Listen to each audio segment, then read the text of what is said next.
Retaliatory tariffs caused a sharp downturn in American whiskey exports in the last half of 2018 as distillers started feeling the pain from global trade disputes, an industry trade group said Tuesday. Exports to some key overseas markets gyrated wildly last year for producers of bourbon, Tennessee whiskey and rye whiskey. Overall, U.S.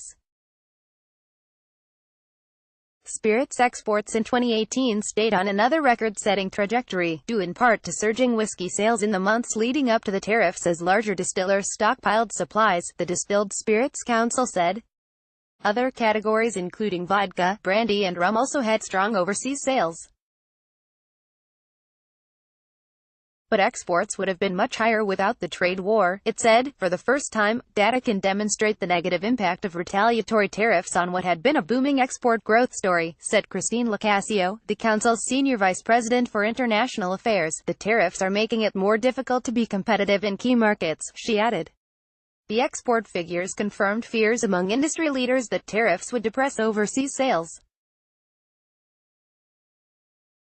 But whiskey industry officials have been muted in blaming President Donald Trump and others for the export headaches.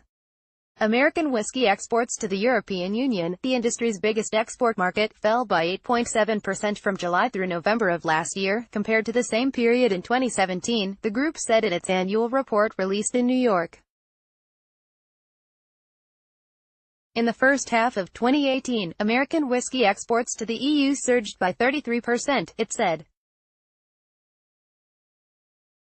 Overall, global American whiskey exports grew by 28% in the first half of 2018, then fell by 8.2% from July to November, compared to a year ago, once tariffs took effect, according to the trade group's export figures based on numbers supplied by the U.S.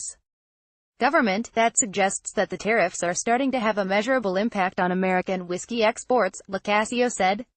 Despite the volatility, exports for all U.S. spirits recorded another record at almost $1.7 billion through November, the council said. It would have been a lot stronger if we hadn't had these tariffs, said council spokesman Frank Coleman. If not for the tariffs, we would have been popping the corks on the best bottles in our liquor cabinet. American whiskey makers face retaliatory tariffs in Canada, Mexico, China and Turkey as well as the EU. Those duties amount to a tax which producers can either pass along to customers through higher prices or absorb shrinking profits. Some large American distillers gained a short-term cushion from trade disputes by stockpiling whiskey supplies in countries ahead of the tariffs. But as the trade disputes continue, they are being hit too. Smaller distillers didn't have the luxury of stockpiling. Catoctin Creek Distillery in Virginia has a couple hundred cases of its rye whiskey sitting in a European warehouse. The inventory was built up in anticipation of growing European sales in 2018. But since the tariffs took effect, Catoctin Creek sales in Italy and Germany have plunged and its plans of expanding to the United Kingdom are on hold, said its co-founder and general manager, Scott Harris.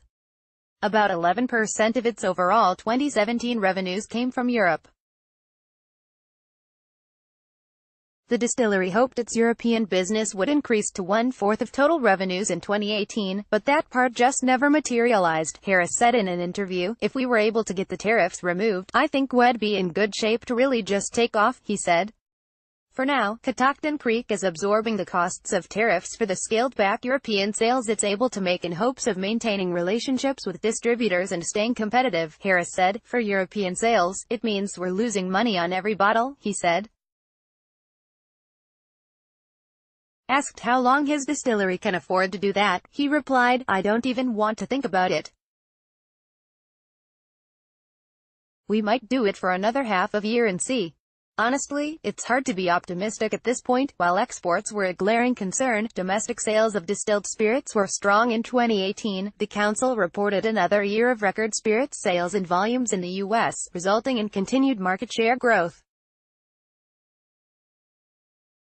Supplier sales were up over 5.1%, rising $1.3 billion to a total of $27.5 billion, while volumes rose 2.2% to 231 million cases, it said. These robust results show adult consumers are continuing to favor spirits over beer and wine, particularly among millennials, Council President and CEO Chris Swanger said. Combined U.S. revenues for bourbon, Tennessee whiskey and rye whiskey rose 6.6%, or $224 million, to $3.6 billion in 2018, Council said. Domestic volumes rose 5.9% to 24.5 million cases.